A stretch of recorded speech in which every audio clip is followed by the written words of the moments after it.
All right, Shalom. For the first, I want to give all praise, glory, and honor to Yahweh, Shem Yahushai, by Shem Rakakwadash. Double honor to the apostles and the elders of the Great Millstone, and to all Akim across the globe, preaching and pushing the word in truth and sincerity. I want to say Shalom.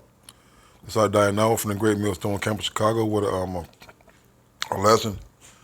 Just meditating, about, for one, how we came to such of a low degree, all right, and two, um, the heathen nations, they envied us and they feared us, man. All right. All through the scriptures, there's accounts of men, the Lord, the Israelites being feared, the prophets being feared. All right. But as a nation, we're mighty, man. That's why these nations fought hard to to rule over us. You know. So I got a few precepts. I'm not winning the lesson edifying. This is 1 Samuel 4 and 5. And when the Ark of the Covenant of the Lord came into the camp, all Israel shouted with a great shout, so that the earth rang again. Okay? Now, for those who don't know, the Ark of the Covenant, all right, that was something that the priest would carry into battle, all right? And it would give us power, so to speak, man. Now this particular battle here, we lost, but the point being is that when we had the Ark of the Covenant, we was our confidence was boosted, man. All right. This is the point. It says, and when the Philistines heard the noise of the shout, they said, "What meaneth the noise of this great shout in the camp of the Hebrews?" So even back then, we were known as Hebrews, man. And the Philistines, they're Hamites, man. All right. So we get the word Palestine from. All right. And when the Philistines heard the noise of the shout, they said, "What meaneth the noise of this great shout in the camp of the Hebrews?" And they understood that the ark of the Lord was coming to the camp. When we got that ark, man, it was on a popping, man, for the most part. All right, we was on point with the Lord. And the Philistines were afraid, for they said, "The Most High has come up into the camp." And they said, "Woe unto us, for there not have been such a thing before, man." All right, so these heathen nations knew not only that we're the Hebrews, but also that our power, all right, who our power is, and how much the Ark of the Covenant, how powerful the Ark of the Covenant was. All right, holding that Ark up, marching into the battle, man. All right. Verse 8, it says, "Woe unto us, who shall deliver us out of the hand of these mighty gods? These are the gods that smote the Egyptians with all the plagues in the wilderness." All right, and it said, "Woe unto us, man." All right, so the Philistines knew that bringing the Ark of the Covenant in, all right, was going to be with a sure death certificate, man. All right, and that thing was to be feared, was to be respected. All right, as a nation, we're the only one that had that type of power, man.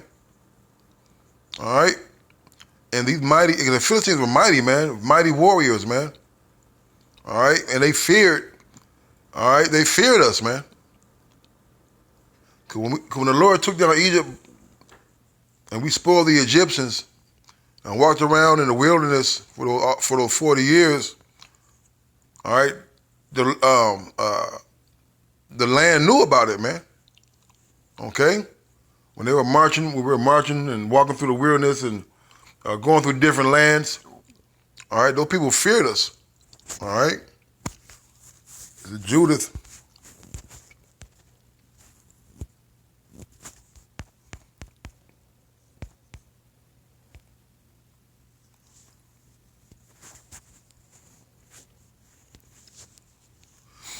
Um,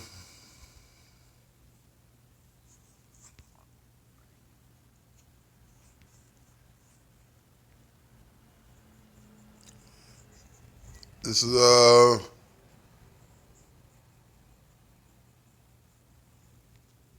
damn. really the whole fifth chapter. Let me see if I get to the point.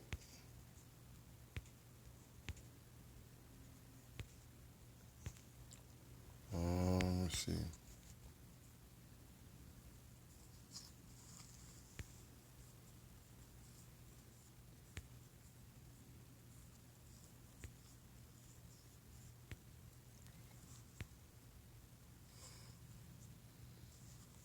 All right, I'm started 17.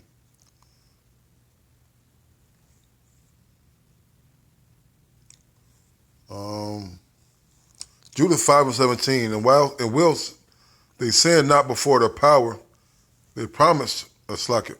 And whilst they sinned not before their power, they prospered, because the Most High that hateth iniquity was with them.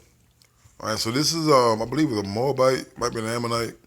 All right, it was a heathen who's given the history and the account. All right, because right now they're being besieged. Who are they being besieged by? Holofernes, all right, of Assur. All right, so he had one of his men broke down the scenario, broke down the history, all right, of the Israelites, man, and he's giving them a clear breakdown, right? Because they want to besiege it. But he said, hey, but before you do that, let me tell you this, and this is what he told them, verse 18. But when they departed from the way which he appointed them, they were destroyed in many battles, very sore, and were led captives into a land that was not theirs, and the temple of their power was cast to the ground, and the cities were taken by the enemies. So he let them know that, they be on point, and they do, and their power be with them. All right, but he also knew that the Lord hateth iniquity, and when we departed from the ways of the Lord, we lost battles. We going into captivity, all right, and our cities were burned, our children were ravished, our women were ravished, all right, and we're taken captive into foreign lands, man. All right, verse 19.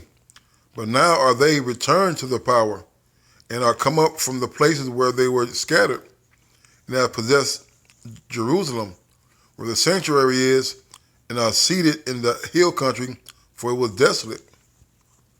Right, because when the Lord was done jacking us up, all right, he always released his hand and let us deliver us from captivities, man. All right, and the majority of the time we went back to our land to rebuild. The verse 20, it says, now therefore, my Lord and Governor, if there be any error against his people, if they sin against their power, let us consider that this shall be their ruin. Let us go up, and we shall overcome them. So he let them know, hey, look, if they off or if they're going off, hey, we can conquer them. And right now, and that's why the things are still happening to our people. 'Cause our people are going off.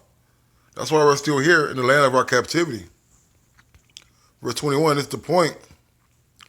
It says, but if there be no iniquity in their nation, let my Lord now pass by, lest their Lord defend them, and their power be for them, and we become a reproach before all the world, man. So the heathens knew, all right, and that's why you fast forward to now that they don't want us together. Because we were to all come on one accord, face the east and call on the name of the Lord. He's gonna come deliver us. All right, but you got the Willie Lynch syndrome. You got the Stockholm syndrome. All right, and you got the ways of America that destroy you.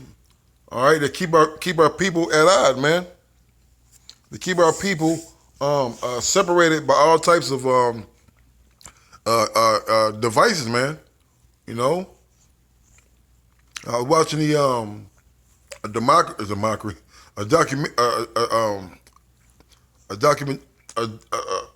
documentary. All right, documentary. Between Simeon and Levi over there, and they call it the river massacre, the massacre river, because that river separates the land of Haiti, all right, and the Dominican Republic, and they were doing it.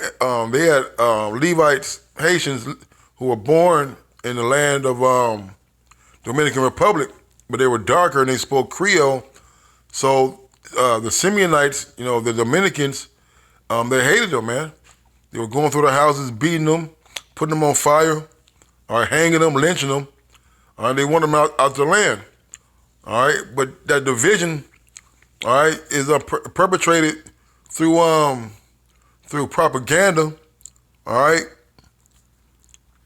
and it's so deeply rooted in them that they don't realize that they're brothers, man. All right, they had deported over 130,000 Levites back to Haiti, man. And to this day, they're still doing those things, man. All right, it's just one of them things that keep our nation divided. All right, then you got the light skin versus the dark skin, the rich versus the poor. I'm talking about of our nation, of our people, man. All right, and everything is directed for us to be opposed. If we're too busy fighting over our distraction or too busy fighting over our differences, we'll never be able to come together and be a threat, a full threat. All right, like you people want to be. For one, the Lord set it up that way, but it's just not going to happen, man. All right. It says, verse 21, it said, but there be no iniquity in their nation, let my Lord now pass by, lest their Lord defend them and their power be for them, and we become a reproach before all the world, man. All right, and that's going to happen again. All right, our power is going to be with us. All right, and he's going to subdue all these nations, man. All right, the whole world is going to recognize and understand who our Savior is and who he's coming to defend, man. All right, the world already knows, man. All right. This is Daniel.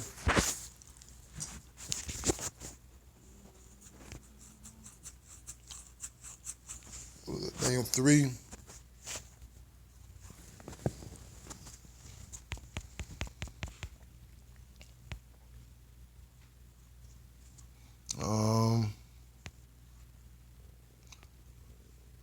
Daniel 3:25, and this is when he cast Shadrach, Meshach, and Abednego into the fiery furnace, right? He answered and said, Lo, I see 4 men loose, walking in the midst of the fire, and they have no hurt. And the form of the fourth is like the Son of the Most High. So they knew of the Lord, man. They knew, and it was written about our power, man.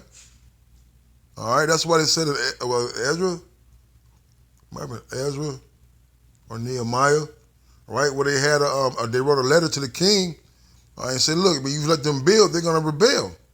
All right, it's well known that when we're on point, all right, everybody fears us, man. That's why they don't want us together, man. That's why they get upset when they see us in a joyous state, congregating, man, being chill. They want to know what's going on because they don't want us chilling, man. They want us at each other's neck, man. And you niggas are falling for it, man. Verse 26, then Nebuchadnezzar came near to the mouth of the burning fiery furnace and spake and said, Shadrach, Meshach, and Abednego, ye servants of the Most High, come forth and come hither. Then Shadrach, Meshach, and Abednego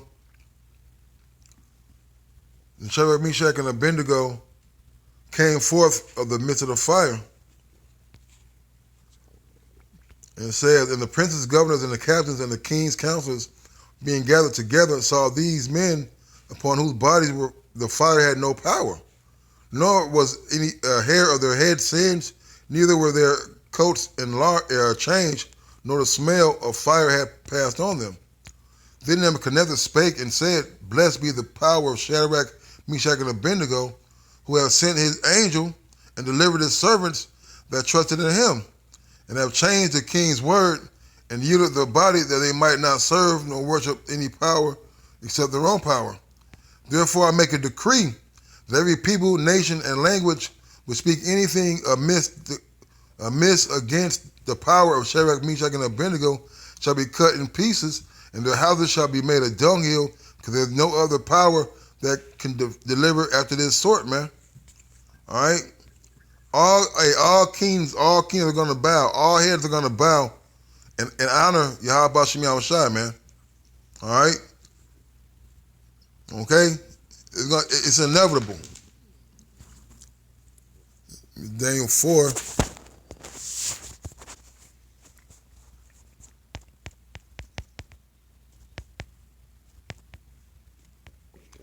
Daniel 4 and 33.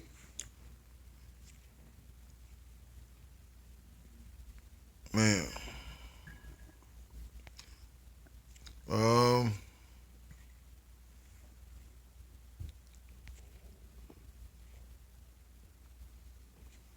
Daniel 4 and 30. It says, the king spake and said, is not this great Babylon that I have built for the house of the kingdom by the might of my power and for the honor of my majesty? While the word was in the king's mouth, there fell a voice from heaven saying, O King Nebuchadnezzar, to thee it is spoken, the kingdom is departed from thee, and they shall drive thee from men, and thy dwelling shall be with the beasts of the field, and they shall make thee to eat grass as an oxen, and 7 times shall pass over thee, till thou know that the Most High ruleth in the kingdom of men, and give it to whosoever he will. So the Lord is known for taking people down in their pride, man. All right, and making them worse off than before. The same hour was the king fulfilled upon Nebuchadnezzar. He was driven from men and did eat grass as oxen, and his body was wet with the dew of heaven, till his hairs were grown like eagle's feathers, and his nails like bird's claws. And at the end of the days, Nebuchadnezzar lifted up mine eyes unto heaven, and my understanding returned unto me. And I blessed the Most High, and I praised and honored him that liveth forever, whose dominion is an everlasting dominion, and his kingdom is from generation to generation. All right?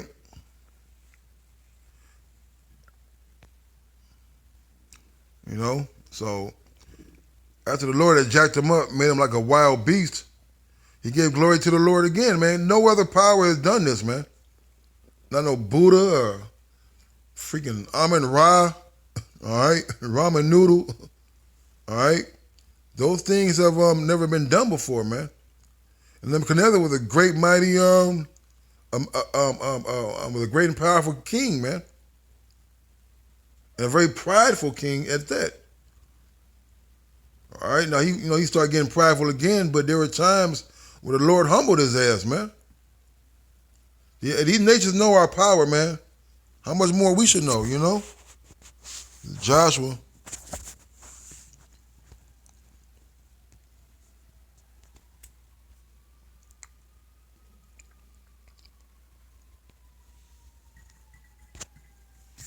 Joshua 2. And get to the point, 2 and 5.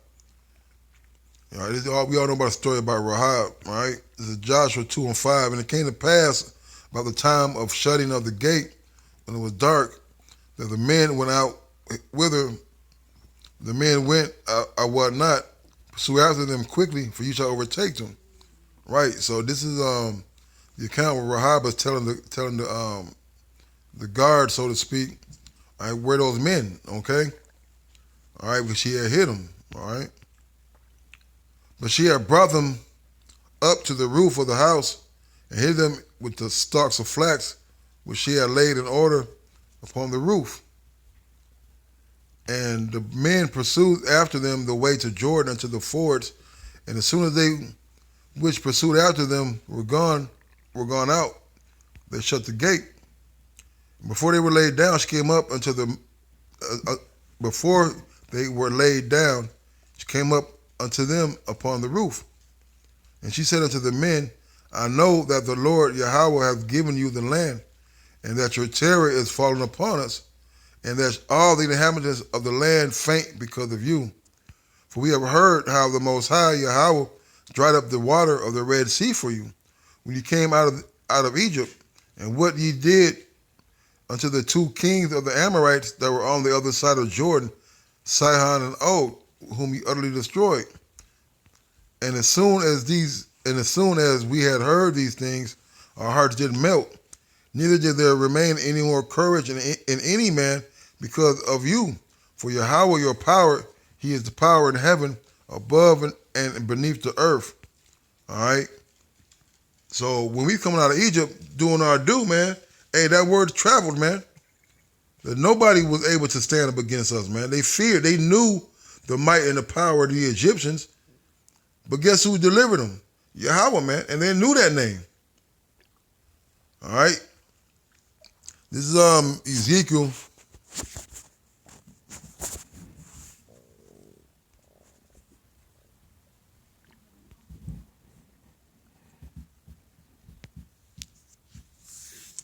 Ezekiel 32.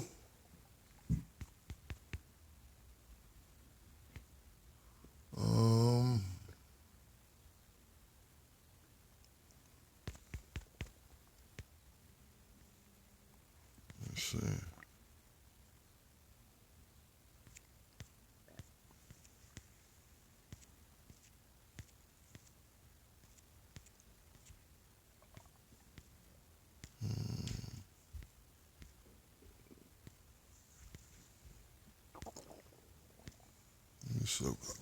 Let me see. Thought it was 10.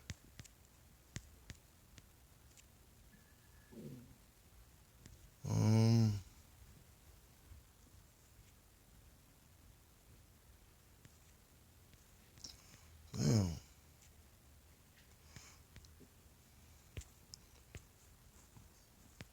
Oh man, let me see. Let's see what got in here.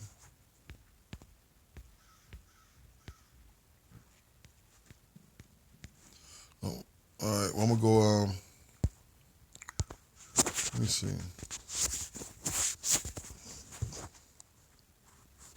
Let's see. Salaki, bear with me one moment.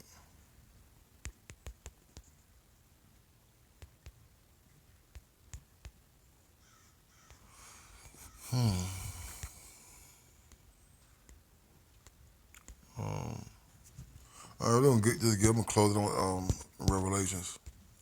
In Revelation 11.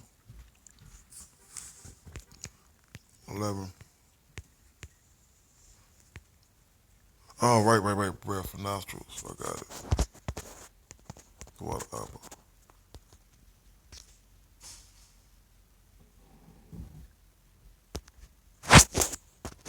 Let's go.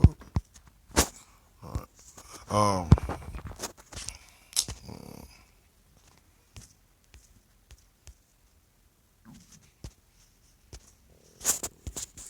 So I just want to get this point.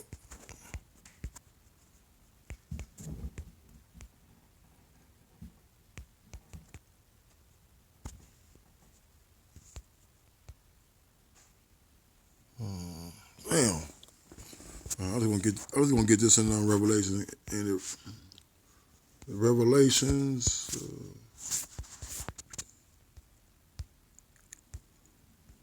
Revelation 11:11. It says,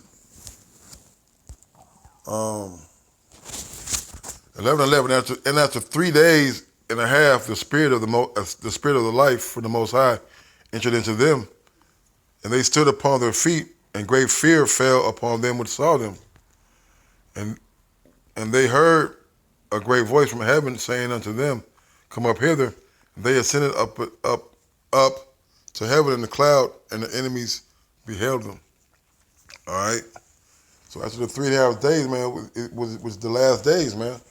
All right, these last days is when the Spirit of the Lord was breathed back into us from Elder Albert Bivens.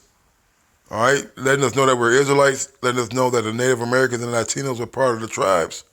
All right, and ultimately putting that covering back on us, man. All right, putting that breath of life back on us, a sense of heritage, a sense of nationality. All right, and these people know it, man. All right, the other nations know it. They know when we start calling ourselves Israelites and start bringing out the scriptures and directly and correctly. All right, with the inspired word of the Lord, yeah, it scares them, man. That's why they delete our videos. All right. They got us under surveillance. All because what? All because we believe in the Lord, and they know the power, man. You know. So with that, I'm gonna end it. I'm gonna say, Kahala, Yahabashmi Al Shai. Don't want to see apostles in the elder great millstone. Till next time, Shalom and a Baba Bar.